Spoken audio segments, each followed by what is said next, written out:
Equipe do Agricultura BR visitava e estava checando as informações do índice de preços de fertilizantes da Green Markets e trazia algumas questões importantes quanto à queda do valor para fertilizantes lá nos Estados Unidos. Teve uma queda muito expressiva nos últimos meses, chegando até 30%. De acordo com algumas apurações, ela ocorre por conta do gás natural norte-americano, lá no hemisfério norte, que desde o outono tem um preço bem mais acessível. E isso tem feito com que a produção de fertilizantes, principalmente para amônia, que é utilizada essencialmente, né, da produção de milho nos Estados Unidos, tenha ficado com um custo mais baixo. Essa situação toda, ela acaba vindo de encontro com um cenário que os analistas de mercado têm participado da Agricultura BR, têm dito sobre as especulações e o que pode acontecer para determinar preço de soja, por exemplo. Se a safra americana 23-24, ela pode permanecer na mesma área ou até diminuir em relação ao milho. O milho pode crescer essa área. Para falar sobre a questão dos fertilizantes, e esse fator é muito importante, porque tem ali uma situação que pode trazer um custo de produção bem mais baixo para esse produtor norte-americano, nós vamos conversar agora ao vivo pela internet com o Marcelo Melo, ele que é analista da Stonex e participa conosco ao vivo. Marcelo, obrigado pela participação, obrigado por estar aqui conosco. Marcelo, essa questão ela é importante, ela representa um custo menor para o produtor norte-americano que produz milho e soja, né? E pode trazer ali depois um desdobramento para a oferta de mercado e preços também muito relevante. O que acontece neste momento em relação à oferta de fertilizantes nos Estados Unidos, relacionando aí ao gás natural? Boa tarde, seja bem-vindo. Boa tarde, Fabiano, é sempre um prazer estar aqui com vocês. Então, deixa eu colocar alguns pontos que eu acho que são importantes aí no que você colocou. Não é só nos Estados Unidos que o gás natural está com um preço bastante baixo, também na Europa, né? Nós tivemos, eu brinco aí, um dos problemas que vivemos nesse ano que passou, além da guerra da Rússia com a Ucrânia, que foi muito impactante, muito importante para o segmento, nós tivemos a ascensão e queda da crise de gás natural, né? O gás natural, que na Europa, para você ter ideia, ele custava cerca de $9 por milhão de BTU, o índice TTF, que é o mais importante na Europa. Nos Estados Unidos, mais ou menos, o gás, o Henry Hub, está agora, que é esse que você está se referindo, ele está por volta de $3 por milhão de BTU, então é 3 vezes menos que esses 9. Mas a partir desses 9, na Europa, foi até 90, ele multiplicou por 10 em determinado momento. Nós estamos a 90 agora, em setembro do ano passado, e de lá para cá ele caiu e está agora perto de 20. Então exatamente foi o esvaziamento de uma crise muito séria de gás natural, por diversas circunstâncias, não vamos nos alongar aqui. Mas, então isso é verdade, isso ajuda a redução do custo de produção de amônia e de ureia. Contudo, aí eu vou fazer uma ressalva.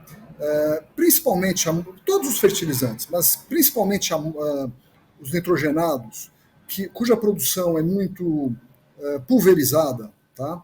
Diferente de outros produtos, né? O fósforo e o potássio é muito oligopolizado, a ureia é o oposto, é muito pulverizada. E no meio do caminho a gente tem o fósforo, tá? Não está nem de um lado nem do outro. Mas no caso da ureia, o custo de produção é um fator relevante, mas ninguém vende ureia custa tanto, eu quero X% de margem, estou vendendo a tanto, então já caiu o custo, vou vender mais baixo. Não é isso, não.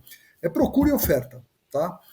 Então, quando a oferta de um produto, digamos, de ureia ou de UAN, que eles usam muito nos Estados Unidos, ou mesmo de amônia, a oferta é maior que a demanda para aquele momento, os preços cedem. Tá? E quando a oferta é menor que a demanda, o preço sobe. Eu posso te garantir, ninguém faz preço com base no custo de matéria de produção. Né? Obviamente, se o custo de produção estiver muito apertado, de repente o cara é obrigado a cortar a produção. Eu não vou produzir porque eu vou perder dinheiro. E se esse é o preço de mercado, eu não produzo. E daí diminui a produção, cai a oferta e o preço se regulariza. Então, isso é uma noção importante para você ter. Tá? Então, de fato, o custo está mais baixo, mas ninguém é bonzinho o suficiente para falar, já que o custo é mais baixo, depois a gente vender mais barato. Né? Não é assim que acontece. Então, esse é o primeiro ponto. Agora, o terceiro ponto da sua pergunta é o seguinte, ó, eu brinco sempre, o americano, o produtor rural, o produtor agrícola norte-americano, nesse momento que ele está daqui a 2 meses, 1 mês e meio, 2 meses, ele vai começar o plantio dele, ele todo dia acorda de manhã, a primeira coisa que ele faz é verificar qual é o preço do milho no contrato de dezembro de Chicago Board of Trade e qual é o preço da soja no contrato de novembro, Chicago Board of Trade, que são os dois contratos importantes e que é o preço de referência pelo qual ele vai vender a safra que ele vai plantar agora. Né? Então, quando ele divide, na verdade, o preço da soja, que é mais alto. Hoje de manhã, o preço da soja estava em 13,40 no contrato novembro. E o preço do milho em 5,90. Desculpe, 5,90. Lá o contrato de dezembro. Então, quando você divide um pelo outro, dá um índice de 2,27. Muito bem, quando esse índice está perto de 2,20 ou abaixo de 2,20, há um forte atrativo para ele aumentar a área de milho. Quando esse índice está perto de 2,40 ou acima de 2,40, ele tende a diminuir um pouquinho a área de milho e plantar um pouco mais de soja. Então nós estamos praticamente no meio do caminho, que nós estamos a 2,27. 2,30 é o ponto mais ou menos neutro, digamos. Mas, de fato, vindo para perto dos 2,20, ele fica mais tentado a plantar milho. Importante a gente notar também que aqui no Brasil, por exemplo, o produtor agrícola, ele gosta de plantar soja. Nós somos plantadores de soja. Agora, evidentemente, se o milho estiver extremamente atrativo, a gente pode diminuir um pouco a nossa área de soja e aumentar um pouco de milho verão, digamos. Né? Obviamente, o pessoal depois vai ter a safrinha, mas digo na safra verão. E lá nos Estados Unidos é o contrário. Ele é um plantador de milho, ele adora plantar milho. Tanto que ele produz, não sei o número exato, mas algo perto de 350 milhões de toneladas ano de milho. E produz cerca de 120 milhões de toneladas ano de soja. Né? Então ele é um plantador de milho, é o que ele gosta. E, obviamente, estando mais perto aí desse momento, desse ponto de atratividade para o milho, mais ainda, ele tende a aumentar a área de milho, o que vai em linha aí com o que você apontou há pouco. Marcelo, uma outra questão em relação ao comportamento do produtor norte-americano. Nós tivemos um momento em que tivemos um preço mais elevado para aquisição de fertilizantes em qualquer parte do mundo. Isso mexeu com alguns hábitos de comportamento, hábitos de trabalho no campo, se buscaram alternativas, se buscou economizar, inclusive na aplicação. O que a gente sabe de mudança em relação ao padrão de trabalho norte-americano e se houve de fato essa mudança de padrão de trabalho, se isso chega a trazer um impacto sobre a demanda norte-americana por fertilizantes de uma maneira geral? A pergunta é bem interessante, Fabiano, e de fato isso foi muito discutido no ano passado. A resposta curta e grossa é não houve mudança de padrão. Tá? Mas, em vários momentos, se imaginou que haveria, porque realmente a produção, para produzir o milho nos Estados Unidos, ele precisa também do fósforo, precisa do potássio e precisa muito do nitrogênio. O nitrogênio é o mais importante. E o nitrogênio, de fato, estava com uma relação de troca quando foi ser plantada a safra lá no início, né, na primavera de 22, estava com um preço maluco, a $1.000 a tonelada. Nós estamos agora, para você ter ideia, perto de 400, ou seja, caiu 60% de lá para cá. Caiu, subiu, porque ele vai sempre, eu brinco que é um cavalo empinando. Então ele sobe, levanta as patas, assim, daí a pouco ele cai, né, porque ele assenta. Então essa é o nitrogenado o tempo todo. Mas, se pegarmos de ponta a ponta, ele caiu $1.000 de março do ano passado, caiu $600, 60% de março do ano passado até agora. Tanto no Brasil quanto nos Estados Unidos. Nós estamos praticamente no mesmo preço que os Estados Unidos. Muito bem. Então, houve, de fato, muita essa discussão, porque plantar milho estava muito caro, era um investimento muito alto, e era melhor, então, ele mudar para soja. Por quê? Porque na soja houve o que a gente chama de destruição de demanda. Eu cheguei a falar disso aqui com você no passado. E houve no mundo todo. Né? O Brasil cortou aí no plantio, na hora que a gente plantou os grãos, nós cortamos de 20% a 30%. Né? No impacto do ano todo, a gente deve estar diminuindo o nosso consumo de fertilizantes esse ano por conta desse corte, entre 10% a 15% o consumo nosso de fertilizantes. Tá? Nos Estados Unidos também houve um corte. Eu não tenho estatísticas, não tão claras, mas houve um corte importante, que deve ter sido nessa ordem também. Na verdade, em todos os países do mundo, os países relevantes, houve esse corte, principalmente no fósforo e no potássio, que você consegue cortar. Nitrogênio é muito difícil, você não consegue cortar o nitrogênio. O nitrogênio você tem que colocar e ele vai embora na planta e pronto. Né?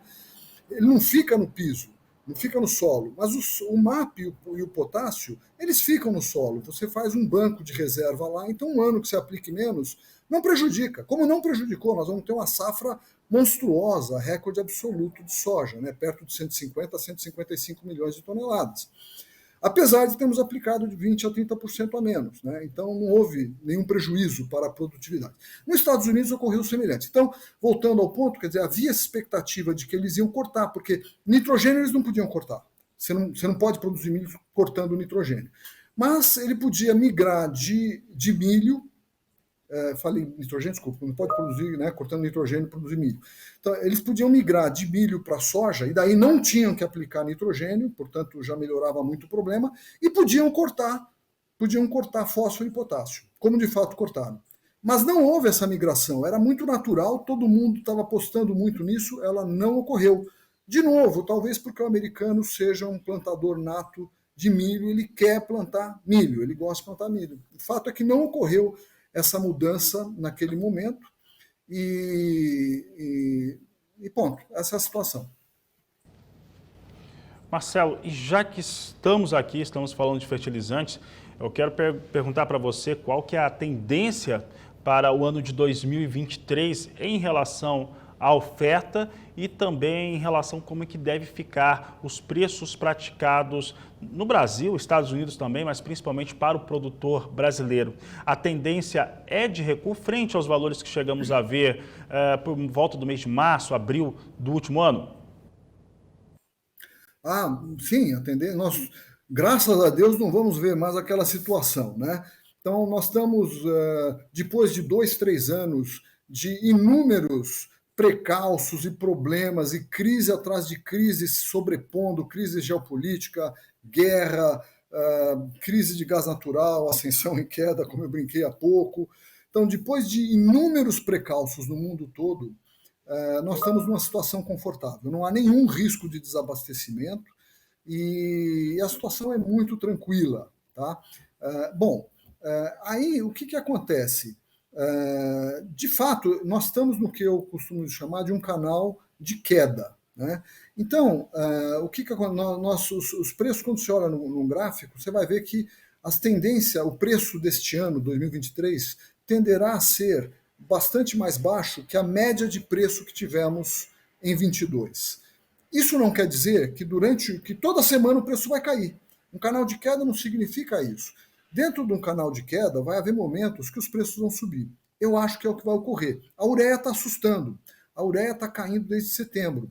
Ela antecipou a queda, ela não deveria ter começado na nossa expectativa a cair em setembro, mas houve de novo situações tais que geraram esse ponto. E daí a gente imaginava que quando fosse final de dezembro, início de janeiro, ali ia estabilizar e começar a subir, exatamente por causa da demanda norte-americana, que é muito grande, também por causa da demanda na Europa. Né? O Brasil já comprou tudo que precisa para safrinha, então o Brasil não vai pressionar. O Brasil importa todo mês, temos usina de açúcar, temos cana-de-açúcar, temos café, temos algodão, temos, enfim, inúmeras outras culturas. Daqui a pouquinho a safra inverno, não a safrinha, né, que é a maior, mas as outras safras invernos também vão estar sendo plantadas em mais 2, 3 meses. Então, o Brasil vai estar comprando sempre. Mas o Brasil, quando compra para safrinha, também puxa o mercado. E o Brasil já comprou tudo que precisa, não vai puxar o mercado. Mas Estados Unidos e Europa estão atrasados, deveriam estar entrando e estão atrasados. Então, os mercados estão caindo. A gente imagina que isso vai, em algum momento, inverter, apesar do gás natural estar baixo. Porque, de novo, não é um problema de custo, ninguém é bonzinho o suficiente. O pessoal nesse mercado não vende, não faz essa situação. É realmente procura e oferta. Então, assim que a procura vir, né, a demanda chegar, a tendência vai ser do mercado subir. Obviamente, nós estamos partindo de um patamar muito baixo. Então, nós devemos ter o preço subindo, imagino que até abril, mais ou menos, abril, maio, aí vai ser o pico do preço, e daí o preço cai de novo, bastante. Maio, junho são momentos de preços muito baixos. Então, esse vai ser o ciclo da ureia. Ele deve subir agora, talvez 20%, 30% em 2, 3 meses, depois ele vai despencar e vir abaixo de onde ele está agora, possivelmente de novo. E os outros produtos também, o fósforo, já começou a subir. O fósforo ele caiu semanalmente desde março até início de novembro, daí ele se estabilizou, o mês de novembro ele ficou parado, e já em dezembro, pela antecipação de compras no Brasil, as relações de troca estão bem mais atrativas que estavam no ano passado. Nós estamos mais ou menos na média dos últimos 5 anos. Mas nos últimos 2 anos, as relações de troca estavam muito ruins para fósforo. Então, a partir de dezembro, nós já tivemos um volume significativo de antecipação de compras, que não tinha acontecido em dezembro do ano passado, do outro ano, tá? Porque as relações eram péssimas, e isso já fez os preços subirem uns 10%. Agora nós estamos razoavelmente estável, e eu imagino o Brasil sempre, agora nós temos inúmeras feiras agropecuárias e tudo, isso também ajuda a vender, e o brasileiro ele antecipa, também diferente do americano. Isso é outro ponto muito interessante, o brasileiro costuma antecipar as compras, né? Então, apesar de nós só irmos plantar a safra verão em setembro, nós vamos começar, já começamos a comprar em dezembro, e daqui a pouco vamos engrenar e vai vir um segundo grupo que compra em fevereiro, março, um terceiro grupo que compra forte em maio, junho, e quando chega lá em julho, agosto, é praticamente só os pequenininhos que compram. Todo mundo que é médio e grande já praticamente está fora do mercado. Então, tudo isso deve levar o preço de fósforo, que já subiu 10%, subir mais uns 15, 20%, na minha opinião. E vamos ter um aumento total aí de 25%, 25% de fósforo a partir de dezembro, né? E potássio está numa situação semelhante ao do fósforo, só que o fundamento do potássio é muito ruim, tá? Não há motivo para subir. Ocorre que a estrutura do mercado é muito oligopolizada, diferente de ureia, né? Como eu falei, que é muito pulverizada. O potássio é bem oligopolizada. Então, apesar de não haver nenhuma necessidade de aumento de preço, eles vão fazer o preço subir. Os preços devem subir uns 10, 15% até maio, junho, né? E depois deve ficar meio estável, cair um pouquinho lá para o final do ano. Então, esse é mais ou menos como eu estou vendo os preços esse ano.